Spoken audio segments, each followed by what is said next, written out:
क्या ऐसे भी कोई नंबर्स होते हैं जिनके अंदर ये ट्रेट हो कि वो पैसा संभाल ही नहीं सकते, जितना मर्जी आ जाए कमा सकते हैं लेकिन संभाल नहीं सकते? जी बिल्कुल ऐसे होते हैं जिनके शौक बड़े होते हैं। कौन से नंबर्स हैं ये? जैसे 4 वाले, दे लाइक यू नो, उनको they are prone to addictions या फिर अच्छी लाइफ होनी चाहिए। 1 नंबर वाले हैं जिनको लग्जरी ब्रांड्स, शौकीन होते हैं। जितने शौक बड़े होंगे उतने अर्न भी करेंगे तो स्पेंड भी करेंगे, संभलेगा ही नहीं पैसे। जिनको 6 नंबर वाले, 5 number, they like to spend. कौन नहीं स्पेंड करना चाहता? 1 4 5 6 1 4 5 6 या 8 वाले भी होते हैं। कई बार वो कहते हैं कि हम पैसा टिकता ही नहीं, आता है तो चला जाता है, और कई बार होता है कि आता ही नहीं, वो भी शिकायत होती है। Okay. और जरूरत से ज्यादा भी हार्ट टाइट भी होता है। और हर वाइफ को ये रहता है कि कितना भी स्पेंड कर लो लेकिन मेरे हस्बैंड हार्ट टाइट रखते हैं, स्पेंड ही नहीं करते। ऐसी कोई रेमेडीज हैं जिसके थ्रू लोग, अगर किसी के ऊपर कर्जा हो गया बहुत ज्यादा, तो वो उतारा जा सके? सबसे पहले तो हम उनको उनके चेक करते हैं। ऐसा कोई आता है कि बहुत कर्जा है, मैं क्या करूं?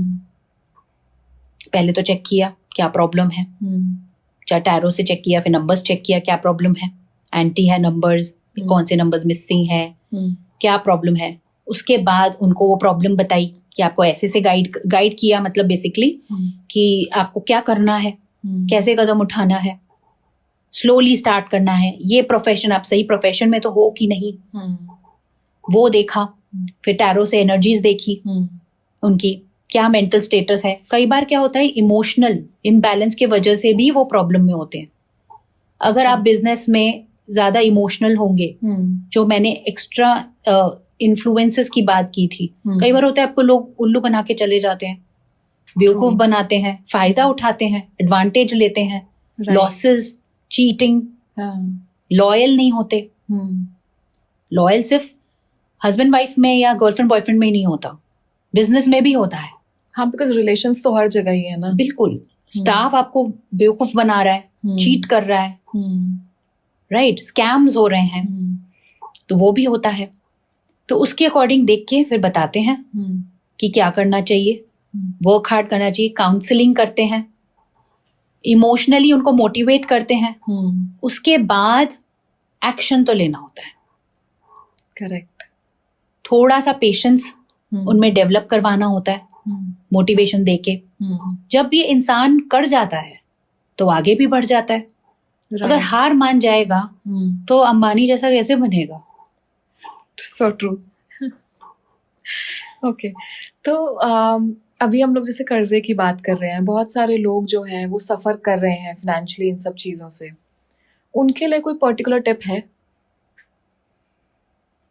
देखिए, जो हिम्मत करेंगे और जो मतलब इस तरह से हो कि मैं ये फाइनेंशियली डेप्थ्स सारे क्लियर नहीं करूंगा तो मेरा क्या होगा, जो दिन रात एक कर देते हैं, जो दृढ़ निश्चय कर लेते हैं, कहते हैं ना, तो वो जरूर इससे बाहर आते हैं। और उनको भगवान का सपोर्ट, मैं अब स्पिरिचुअली भी बोलूंगी कि उनको सपोर्ट मिलता है। ओके, बट वो इंटेंशन तो होना चाहिए कि मुझे करना है, मुझे बाहर निकलना है। इमोशनली अगर ऐसे ही बैठ जाएंगे तो कैसे होगा? अपने आप को स्ट्रॉन्ग करके, अब मैं यहाँ वाइब्रेशंस की भी बात करूंगी, एनर्जी को स्ट्रॉन्ग करके, वाइब्रेशंस को स्ट्रॉन्ग करके उसमें लगे रहें और कहें नहीं, मुझे तो इससे बाहर आना ही है, करना ही है। अल्टीमेटली आपको एक्शन तो लेना ही होगा। राइट। बस गाइडेंस मिल जाए, मोटिवेशन मिल जाए, अपनों का साथ मिल जाए, इमोशनल बैलेंस हो जाए, तो वो ओवरकम करने में आसानी हो जाती है। ओके, जैसे अभी आपने इंटेंशन की बात की, तो अगर कोई पूरी रेमेडीज जिसको जो बताई गई है वो पूरी कर रहा है, उसके पीछे इंटेंशन कितनी मैटर करती है? कि उसकी इंटेंशन अच्छी है, बुरी है, किसी भी रेमेडी को करने की, वो कितना मैटर करता है? अगर आज सपोज हमने किसी को रेमेडी दी, एक बार तो वो शुरू करते हैं अपने इंटेंशन से या थोड़ा सा सेल्फिश मोटिव से कि मेरा ये ठीक हो जाएगा, लेकिन आई बिलीव जब वो करने लग जाते हैं उनको मन को थोड़ा सुकून मिलने लग जाता है। हाँ, उनमें बदलाव आने लग जाता है। चीजें बदल जाती है, लोगों के लिए भी दया भावना जाग जाती है। ओके।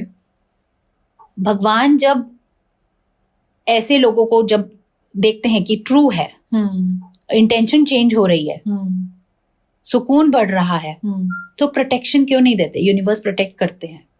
अब मैं ये फिर बुद्धिज्म से मैं कहूंगी कि हमें प्रोटेक्शन मिलती है, और जो भी होता है, अगर हम ये सोच के चले कि जो भी होता है वो मेरे हायर गुड के लिए है, और मुझे प्रोटेक्शन मिलेगी और चीजें बदलेगी, देन मिरेकल्स हैपन।